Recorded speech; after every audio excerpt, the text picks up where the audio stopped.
নমস্কাৰ ৰেডিক্সলৈ স্বাগতম জনাইছো নতুন ইউটিউবাৰৰ সহায় হোৱাকৈ এই ভিডিঅটো বনাইছো এই ভিডিঅটোত ৱাটাৰমাৰ্ক নোহোৱাকৈ পাৱাৰ ডিৰেক্টৰত কেনেকৈ ভিডিঅ' এটা এডিট কৰিব পাৰি এই বিষয়ে আপোনালোকক দেখুৱাম কাৰণ ভিডিঅ' এটা এডিট কৰাৰ পিছত যদি ভিডিঅ'টোত ৱাটাৰমাৰ্ক বা চাইবাৰ লিংকটো থাকি যায় তেতিয়াহ'লে দেখিবলৈ বেয়া লাগে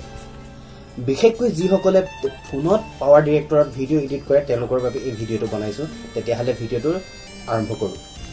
পুনে পাৱাৰ ডিৰেক্টৰ এপটো ওপেন কৰি লৈছো ইয়াত মই ভিডিঅ' এটা এডিট কৰা আছে আৰু এই ভিডিঅ'টোৱে মই এক্সপৰ্ট মানে ৱাটাৰমাৰ্ক নোহোৱাকৈ এক্সপৰ্ট বা প্ৰডিউচ কৰি আপোনালোকক দেখুৱাম চাওক ওপৰত অপচন আছে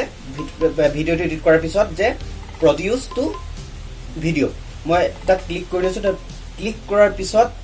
save to gallery or SD card বুলি দেখুৱাব তাৰ কিনাৰতে কেইবাটাও অপচন আছে তাত HD আছে ফুল HD আছে HD যদি প্ৰডিউচ কৰো বা এক্সপৰ্ট কৰো তেতিয়াহলে ৱাটাৰমাৰ্ক থাকি যাব গতিকে HD বা ফুল HD কৰিব নোৱাৰিম আমি একেবাৰে তলত আছে SD বুলি তাতে ক্লিক কৰাৰ পিছত প্ৰডিউচ কৰি দিলে হ'ল চাওক মই প্ৰডিউচ কৰি দিছো প্ৰডিউচ কৰি কমপ্লিট হল মই ডাইৰেক্ট গ্যালাৰীলৈ গৈছো যে গ্যালাৰীত আপোনালোকক ভিডিঅ'টো প্লে কৰি দেখুৱাই আছো চাওক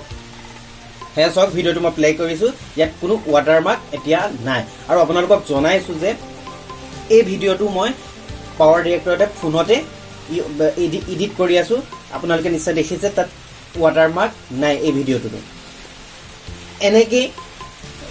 পাৱাৰ ডিৰেক্টৰত ফোনতে